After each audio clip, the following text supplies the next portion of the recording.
ሰላም ጤና ይስጥልኝ ውድ የቻናላችን ቤተሰቦች፣ በዛሬ የቪዲዮ መረጃችንም ተመልሰን መገናኘት ችለናል። ታዲያ በዛሬ ፕሮግራማችን በአውሮፓ እየተደረጉ ያሉ እጅግ አስገራሚና ያልተጠበቁ የዝውውር መረጃዎችን በጥልቀት እንመለከታለን። በተለይ የሰሜን ለንደኑ ክለብ አርሰናል በዝውውር መስኮቱ እያደረገው ያለው አስገራሚ እንቅስቃሴ የዛሬው ትኩረታችን ነው። አርቴታ ቡድናቸውን ለማጠናከር ትላልቅ ተጫዋቾችን እያመጡ ይገኛሉ። በሌላ በኩል ደግሞ እንደ ማርቲኔሊ ያሉ ኮከቦች ክለቡን ሊለቁ እንደሚችሉም እየተነገረ ነው። ከዚህ በተጨማሪም ሲቲ እና ቼልሲ ተጫዋቾቻቸውን እየሸጡ ነው። ባርሴሎና እና ፒኤስጂ በአንድ ተጫዋች ዙሪያ ከስምምነት ደርሰዋል።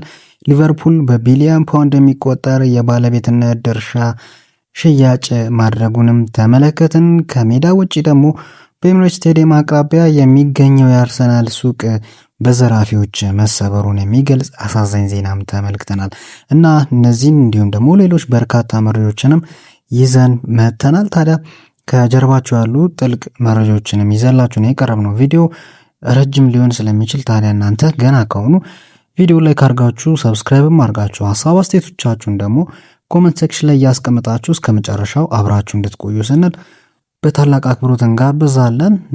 ወደ መጀመሪያው መረጃችን እንለፍ። በመጀመሪያ የምንመለከተው አርሰናል ነው። በዚህ ዝውውር መስኮት እያሳየ ያለው ተሳትፎ ላይ የምናተኩር ይሆናል። የአርሰናሉ አሰልጣኝ አርቴታ በግልጽ የተናገሩት መልእክት አለ። ቡድናቸውን በዝውውር መስኮቱ ገና ስራውን እንዳላጠናቀቀ ነው የተናገሩትና አርሰናል በዚህ ሳምንት የቡርኖ ጉማሬሽን ዝውውር በይፋ ማጠናቀቁ ይታወቃል። የአርሰናል አማካይ ክፍልም ትልቅ ጉልበት ነው። ነገር ግን አርቴታ በዚህ ብቻ ማቆም አልፈለገም። አሰልጣኙ በሰጡት መግለጫ እንደ መግለጫው ከሆነ ማድረግ የምንፈልገው ተጨማሪ ነገር አለ። ቡድኑን ተሰጥኦና ጥራት ባላቸው ተጫዋቾች ማጠናከር አለብን ሲል ነው የገለጸው። አርቴታ ጨምሮም የተናገረው ነገር ምንድን ነው? እውነተኛ ልዩነት መፍጠር የሚችሉና ደረጃችንን ማሻሻል የሚችሉ የተወሰኑ ተጫዋቾች አሉ። ጥራት ያላቸውን ተጫዋቾች ለማምጣትም በትኩረት እየሰራን ነው። ነገር ግን ፍላጎቱ በእኛ ላይ ብቻ የተመረኮዘ ባለመሆኑ ቃል መግባት አንችልም በማለት እውነታውን አስረድቷል። ታዲያ አርሰናል እነማን ነው እያደነ ያለው የሚለውን እንመለከት። በተለይ የመከላከል ክፍሉ ሂደት ላይ ቡድኑን ለማጠናከር አርሰናል 3 ትላልቅ ተጫዋቾች ላይ አይኑን መጣሉም ተመልክቷል። አንደኛው ጀለስ ኩንዴ ነው። የባርሴሎናው የፈረንሳዊ ተከላካይ ጀለስ ኩንዴ እንግዲህ የዝውውር ሂሳብ ለመክፈል ዝግጁ መሆኑ አርሰናል ተዘግቧል። በአሁኑ ሰዓት ዊሊያም ሳሊባ በከባድ ጉዳት ላይ በመሆኑ አርሰናል በቀኝ መስመር በኩል ክሪስቲያን ሞስኬራ፣ ቲምበር እና ደግሞ ዋይት ቢኖሩትም አስተማማኝ ተከላካይ ይፈልጋል። በተለይ ቤን ዋይት እና ቲምበር በጉዳት እናቃቸዋለን። ዋይት ደግሞ የመውጣት ያለ መውጣት ነገሩ ትንሽ አጠራጣሪ ነው እና በዚህ አይነት ሁኔታ ደግሞ ሞስኬራ ገና አዲስ ተጫዋች ነው። ገና ክለቡን እየለመደ ነው። በአንዳንድ ሂደቶች ላይ ክለቡን ትንሽ ሲያስበላ የነበረበትን ሂደትም ተመልክተናል እና ከዛ አንጻር በተመለከተ ነው እንደዚህ አይነት ምራቁን ዋጥ ያደረገ ተጫዋች ለማስፈረም ጥረት እያደረጉ ያሉት። የ27 ዓመቱ ኩንዴ እስከ 2030 የሚያቆይ ውል አለው በባርሴሎና ቤት። ታዲያ በባርሴሎና ቋሚ ተሰላፊ የመሆን እድሉ ጠባብ ስለሆነ ለመልቀቅ አስቧል። ዋጋው ወደ 51 ሚሊዮን ፓውንድ ይገመታል። ሊቨርፑልና ሲቲም ይፈልጉታል። ነገር ግን አርሰናል ዋነኛው ቀዳሚ ክለብ ነው። ሌላኛው ተጫዋች ጃረል ኳንሳ ነው። አርሰናል ይህንን እንግሊዛዊ ተከላካይ ከሊቨርኩሰን ማምጣት ይፈልጋል። ሊቨርኩሰን ተጫዋቹን የመሸጥ ፍላጎት ባይኖረውም ኳንሳ ራሱ አርሰናልን የመቀላቀል ፍላጎት አለው። የሚገርመው ነገር ሊቨርፑል ባለፈው ዓመት በ30 ሚሊዮን ፓውንድ የሸጠው ሲሆን በ70 ሚሊዮን ዩሮ መልሶ የመግዛት የሚያስችለውን አንቀጽ አሁን ላይ ለጊዜው እንዳሳለፈውን የተመለከተው። ድርድሩ ገና ባይጀምርም አርሰናል በቅርበት እየተከታተለው ያለው ተጫዋች ነው። ሌላኛው እና የመጨረሻው ተጫዋች ማን ነው? ኤዝሪ ኮንሳ ነው። የአስቶን ቪላው ኮንሳ አሁንም የአርሰናል ዋነኛ ኢላማ ነው። አስቶን ቪላ 60 ሚሊዮን ፓውንድ አካባቢ ይፈልጋል። ኳንሳ ደግሞ ከእንግሊዝ ብሔራዊ ቡድን ጋር በነበረበት ወቅት ከአርሰናል ተጫዋቾች ጋር ስለ ክለቡ አውርቷል። ለዝውውሩም በጣም ክፍት እንደሆነም ነው ፍላጎትም እንዳለው ነው እየተዘገበ የሚገኘው። አርሰናል ተጫዋቾችን ከማምጣት ባለፈ የሚሸጣቸውም ተጫዋቾች አሉ። ከነዚህ መሃል ዋነኛው ብራዚላዊ ኮከብ ማርቲኔሊ ነው እና እንደሚታወቀው የቱርኩ ኃያል ክለብ ጋላታሳራይ ማርቲኔሊን አጥብቆ እየፈለገው እንደሆነ እናውቃለን። ክለቡ ለማርቲኔሊ ዝውውር 45 ሚሊዮን ዩሮ ለአርሰናል አቅርቧል። 45 ሚሊዮን ዩሮ ማለት ለአርሰናል በጣም ጥሩ ሂሳብ ነው።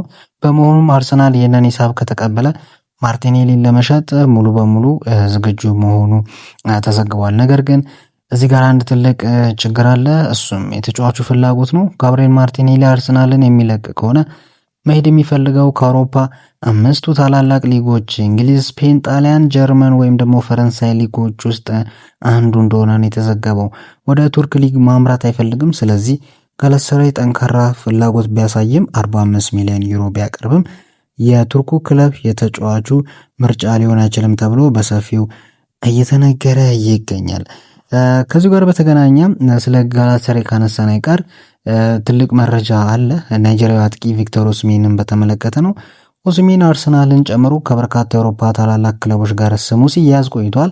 በተለይ አርሰናል የፊት መስመሩን ለማጠናከር ኦሲሜንን እንደሚፈልግ ይታወቅ ነበረ። ነገር ግን የጋላታሳራይ ፕሬዚዳንት ዱርሱን ኡዝቤክ ማንኛውንም አይነት ድርድር በሩን ዘግተውታል የተባለ ይገኛል።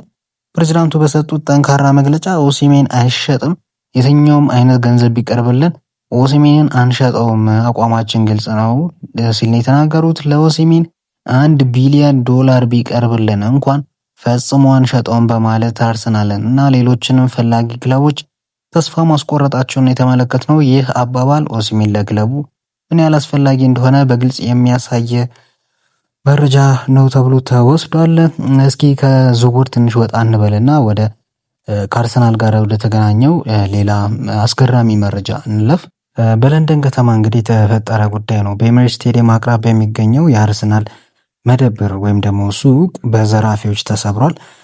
ይህ በድሬተን ፓርክ ሃይበሪ በተሰኘው ቦታ ላይ በዚህ ቦታ ላይ በሚገኘው ሱቅ ሌሊት 9 ሰዓት ተኩል እስከ 10 ተኩል ባለው ጊዜ ውስጥ ነው በዘራፊዎች የተሰበረውና የለንደን ፖሊስ በወጣው መግለጫ በቦታው ላይ የፎረንሲክ ምርመራ እያደረገ እንደሚገኝና ሲሲቲቪ ካሜራዎችንም በመመልከት ወንጀለኞቹን ለማዳን እየሰራ መሆኑን ገልጿል። እስካሁን የተያዘ ተጠርጣሪ የለም። የሚገርመው ነገር ይህ ሱቅ በዚህ ወር ውስጥ ለሁለተኛ ጊዜ ነው የዝርፊያ ሰለባ ሲሆን ማለት ነውና ይህም ብዙዎችን እያነጋገረ ይገኛል።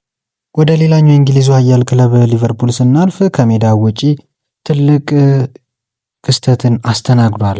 ሊቨርፑል የሊቨርፑል ባለቤት የሆነው ኤፍኤስጂ ወይም ፌንዌይ ስፖርትስ ግሩፕ የክለቡን 1/3 አክሲዮን ከ1.65 ቢሊዮን ፓውንድ በላይ በይፋ መሸጡን ተዘግቧል። ይህን ግዙፍ አክሲዮን የገዛው በአሚቲ ባቲያ የሚመራው የባለ ሀብቶች ጥምረት ነው። እዚህ ጋር በጣም የሚገርም መረጃ፣ የዓለማችን እጅግ ባለጸጋ ከሆኑ ሰዎች አንዱ የሆነው የአማዞኑ መስራች ጄፍ ቤሶስ በዚህ ባለ ሀብቶች ጥምረት ውስጥ በፋይናንስ በኩል ተሳትፎ አለው። ነገር ግን ሊቨርፑል ደጋፊዎች ማወቅ ያለባቸው ነገር ቢኖር ጄፍ ቤሶስ በክለቡ የማኔጅመንት ቦርድ ውስጥ ወንበርም ሆነ ውሳኔ ሰጪነት አይኖረውም። ይህ ደግሞ የ1.65 ቢሊዮን ፓውንድ ሽያጭ በሊቨርፑል የዕለት ተዕለት የክለብ አስተዳደርና ስራዎች ላይ ምንም አይነት አሉታዊ ሆነ አዎንታዊ ተጽዕኖ አያመጣም። አስተዳደሩ እንዳለ ሆኖ ክለቡ ግን ከፍተኛ የሆነ የፋይናንስ አቅም አግኝቷልና በአሁኑ የዝውውር ሂደት ላይ ምናልባት ተጨማሪ ተጫዋቾችን ፍርሚያ ጠብቁ እላቸዋለሁ ማለት ነው። ወደ ሌላኛው የእንግሊዝ ክለብ ስንመጣ ደግሞ ሲቲን እናገኛለን። ኔዘርላንዳዊ አማካይ ቲጃኒ ሮይንደርስን ለሳውዲ አረቢያው ክለብ አልቃደሺያ መሸጣቸውን ተመልክተናል። በ61 ሚሊዮን ዩሮ ነው ለመሸጥ የተስማሙት። ፋብሪዞ ሮማኖ እንዳረጋገጠው ተጫዋቹ ወደ ሳውዲ ለማምራት ተዘጋጅቷል። ሮይንደርስ ለሲቲ 47 ጨዋታዎችን አርጎ 5 ጎልና 2 አሲስት ማስመዝገቡም የሚታወስ ነው። ቼልሲ ደግሞ 2 ተጫዋቾችን እየሸኘ ነው። የመጀመሪያው ፈረንሳዊ መሃል ተከላካይ ቤኒዮት